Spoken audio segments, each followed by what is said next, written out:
Hey guys, welcome back to our channel Take 2. Today in this video I'm going to show you guys how you can find the recorded meeting in Zoom.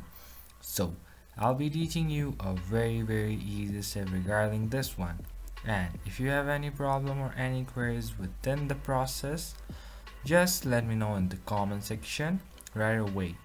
Now without any further delay, let's just get started.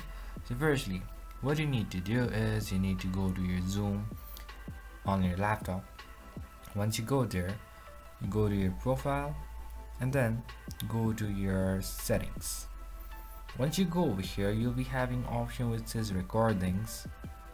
Just below background and effects, just go over here, and over here you'll be having store my recording at this location. Over here you'll be having this open option. Just press on open, and then on your back you'll see there are the recorded videos. So that's pretty much, guys, that's how you do it. I hope this video is helpful for you guys.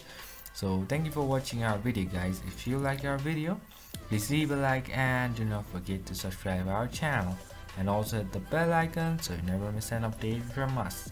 If you have any queries, just let me know in the comment section right away, and I'll see you guys again in our next video.